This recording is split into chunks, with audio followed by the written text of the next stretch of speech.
¿qué es lo que aporta? Pues yo creo que lo que aporta Louis Duke fundamentalmente es lo que aportan los grandes pensadores. Todo gran pensador, a mi juicio, es creador de un lenguaje, creador de un estilo. Y Louis Duke lo es. Él tiene, digamos, la capacidad de escribir casi dos textos en paralelo.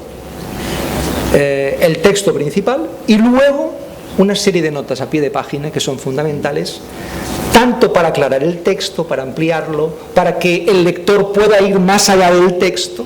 Es decir, los textos de Duke son textos que invitan a ser sobrepasados, invitan al lector a pensar con su propia cabeza, empalabrar esa necesidad que tenemos los seres humanos de crear semánticas cordiales, de reducir,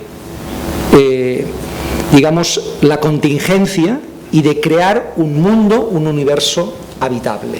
Para poder empalabrarlo, Louis Duke dice que nuestro lenguaje está dotado de un elemento fundamental, que es el símbolo, la capacidad simbólica. Yo diría que la crisis que ahora mismo estamos viviendo es una crisis justamente de la palabra. Y entonces, por palabra yo entiendo todas las expresiones del ser humano. Por tanto, la palabra, a mi modo de entender, abarca desde la oralidad, que es lo que por lo general se acostumbra a entender por palabra, digo, desde la oralidad hasta la ética, la estética, los lenguajes corporales, los lenguajes de los sentidos corporales humanos, que esto yo creo que es un tema de un interés enorme, ¿no?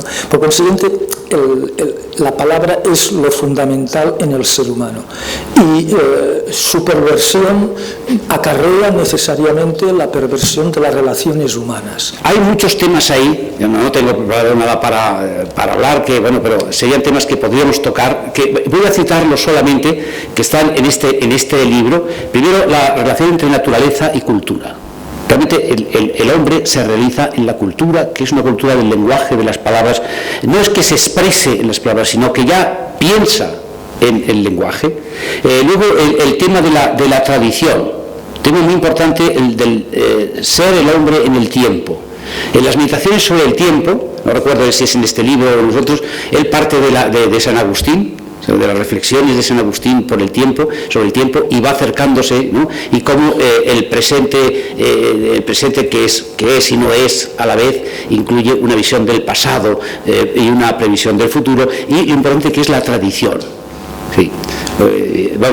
Yo que me dedico a hablar de autores antiguos, de Platón y familia, comparto totalmente su punto de vista, ¿no? Y también eso puede tocarse también al final del libro, cuando se habla de la época actual, tan injusta con la tradición, tan falta de memoria. Uno de los grandes temas también de Duke en la tradición es cuando nos habla de la memoria, de cómo el ser humano necesita la memoria para identificarse, para ser.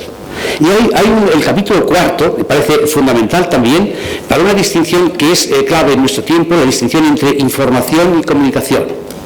Informarse es una cosa, comunicarse de verdad es otra.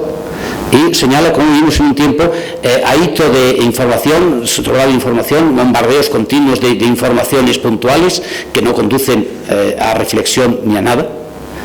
Y en cambio cómo la comunicación se ha ido degradando en la sociedad actual.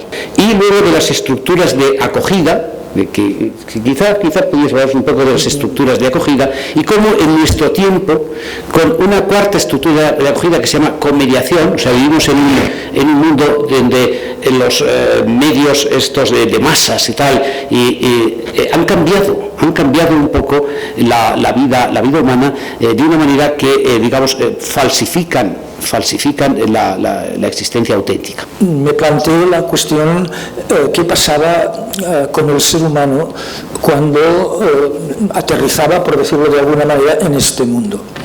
Es decir, cuando el ser humano, el infante, es decir, el infans, el que no habla, el que no tiene, diríamos, capacidad para empalabrar la realidad, cuando el infante llega a este mundo, es un ser prácticamente natural, solo es, diríamos, naturaleza.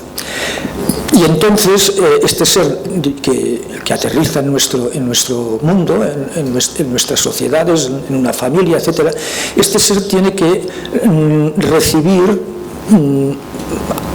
palabras. Y no solo recibir palabras desde una perspectiva, podríamos decir, material, sino sobre todo recibir o despertar en él la capacidad para recibir palabras. Los seres humanos, para vivir, para solucionar nuestro día a día, no tenemos suficiente, no nos basta el momento presente, por importante, incluso por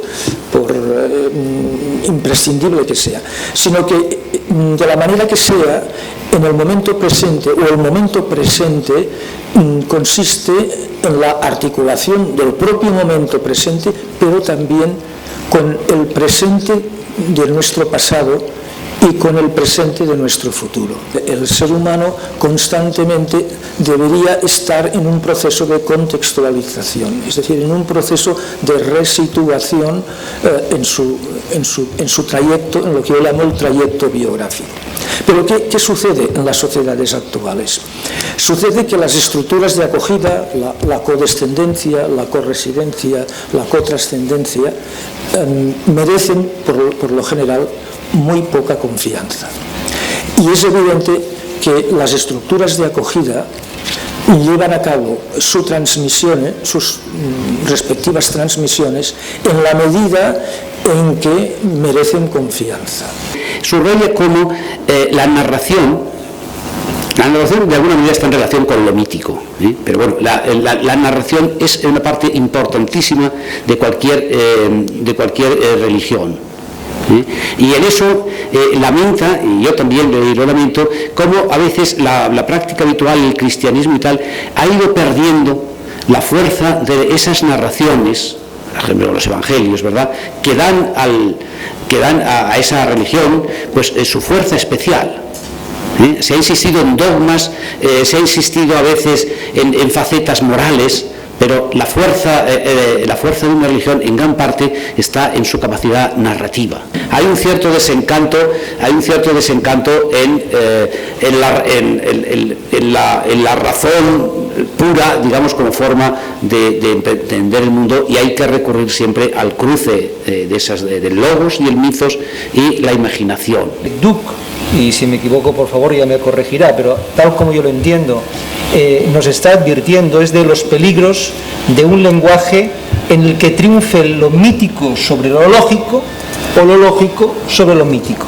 Los seres humanos necesitamos de ambos términos, pero necesitamos del logos y del mito, o puede decirse de otra manera, necesitamos de la imagen y del concepto, son vocabularios cuasi sinónimos, para que el logos nos critique el mito y el mito nos critique el logos, ¿no? O sea, para evitar los totalitarismos, tanto el totalitarismo del logos como el totalitarismo del mito, porque estas cuestiones en torno al mito y al logos son como todo lo humano, o tienen como todo lo humano dimensiones políticas, ¿no?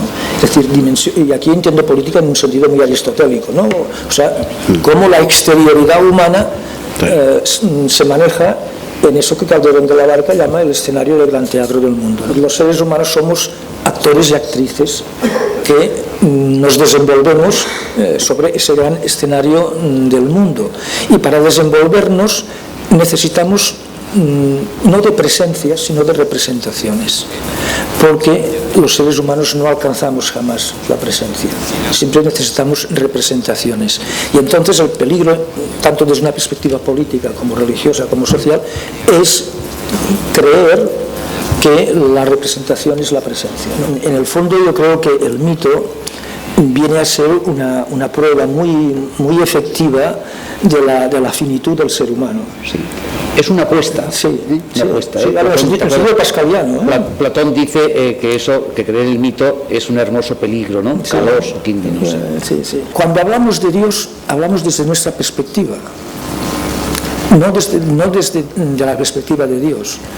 Por tanto, como seres finitos que somos, no podemos tener una visión exhaustiva de Dios, sino que solo podemos tener imágenes de Dios. Entonces, ¿el peligro cuál es? El peligro es creer que la imagen realmente es la presencia. Y eso es lo que en términos religiosos se llama la idolatría.